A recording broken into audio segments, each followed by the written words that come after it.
Welcome back, guys. Today we're going to continue our NFL predictions with the Carolina Panthers. And oh boy, this was not a good season for them. Last year, if anyone remembers, I had this team going 9-8, winning the division.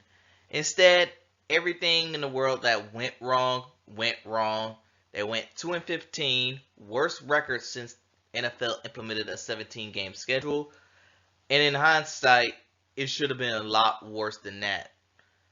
And by being a Panther fan, I honestly could say that this is the worst Panther team of all time. No question about it. Sure, they had a 1-15 season in 2001, and they had that 2-14 season in 2010. That shall not be mentioned. But this team was just awful.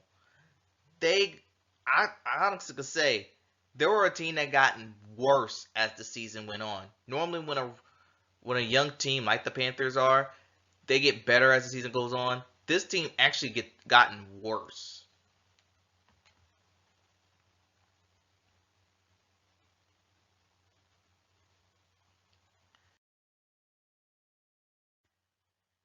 And it boils down to their schedule.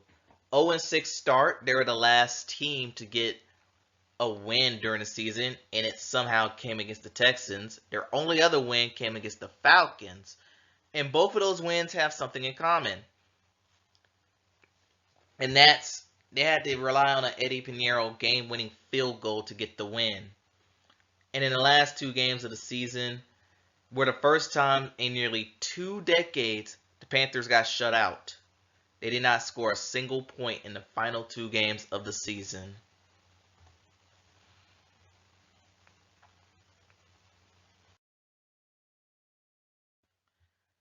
Well, what are the highlights? Because a 2-15, they're usually hard to find.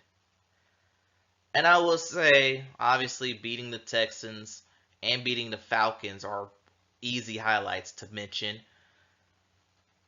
But their defense was kind of solid. I mean, it wasn't bad. I mean, it wasn't good, but it wasn't bad either. Kudos to the defense. They really tried this year. But when you're on the field for too long, they wear down. And I think that's what happened in majority of the Panthers games.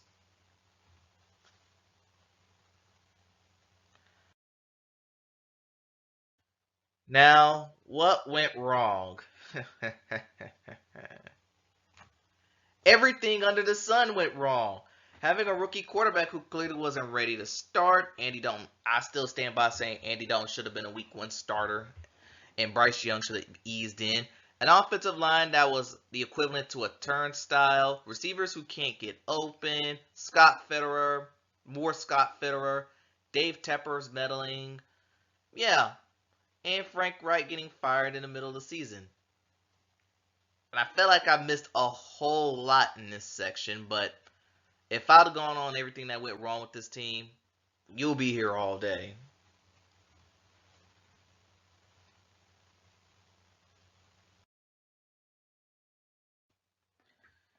Now, the only way the Panthers are pretty down right now, and the only way to go is up. And they choose to invest in the guard play by giving Robert Hunt a big $100 million contract and also signing Damian Lewis from Seattle.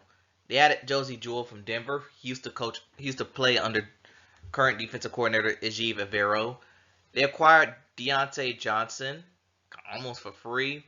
DJ Wonnum, who's a South Carolina alum, he's back. And Dane Jackson, formerly of Buffalo, rounds up their additions. Now their subtractions, Dante Jackson, he's gone to Pittsburgh. Brian Burns, he's in New York. Should have traded him a whole year ago. Thanks, Scott. Frankie Louvu's in Washington. Hayden Hurst, who I thought was going to retire because he had a season-ending concussion, he ends up in the Chargers.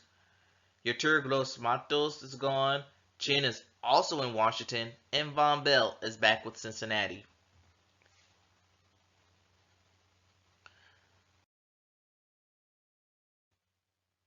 And I'll give the Panthers this. They tried in the NFL draft. They didn't have much draft capital to begin with. Thanks, Scott. But they was able to make something happen out of it. 1 pick in every round. That's impressive. And they took a wide receiver, a local product, and Xavier Leggett, and they said he's like a Debo 2.0.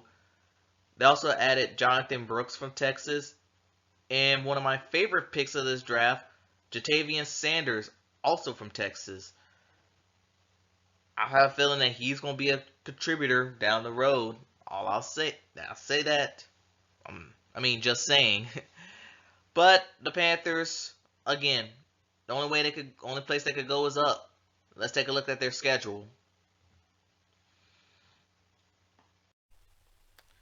All right, Carolina Panthers. Let's take a look at their little schedule. And we're going to start off with a divisional opponent at New Orleans. And I do got the Panthers losing that one. Week 2. This one could surprise some people. Their home opener. I think whatever fans left, they should be happy. I know the Chargers are going to be the better team, but if there's going to be a chance the Panthers improve, it has to be here. If I had any chance of them getting a win before their bye week, it has to be against the Chargers. I got them winning that one. And then against the Raiders, I have Raiders beating the Panthers. Week 3. Week 4. It has the Cincinnati Bengals. And yeah, I don't see a scenario where the Panthers win this one.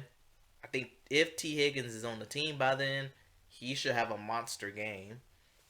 And then against the Bears, it's the battle of the number 1 overall picks. I think the Bears are the more structured team in the league. But against week 6 against the Falcons, I'm going to give them a second win. Panthers have won the last 2 home games against the Falcons. This probably make it 3 in a row. Then against Washington, here's my surprise. I'm going to go ahead and give them a win there on the road in Washington.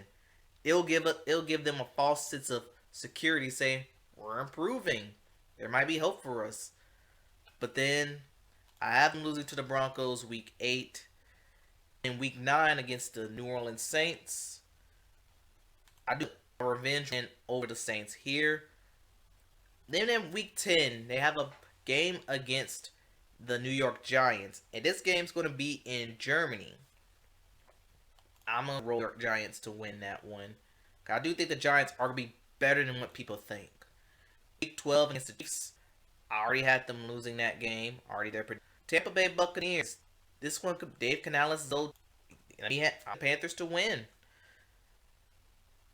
But against the Eagles, give them a loss here. We're going to also give them a loss to the Dallas Cowboys as well, because that's pretty much a de facto home game for Dallas. Against the Arizona Cardinals, I could give the Panthers the win here, but I do think the Cardinals are a slightly better team here. And then I have the Bucks and the Falcons. Okay, I have them at 5-12. And I know 5-12 is a losing record, but if you're a Panthers fan, you'll take what you can get with this. So that concludes the Panthers prediction. Tell me what you think in the comments below. Do you think more than 5 wins, less than 5 wins? Thanks for watching, and I'll see you next time.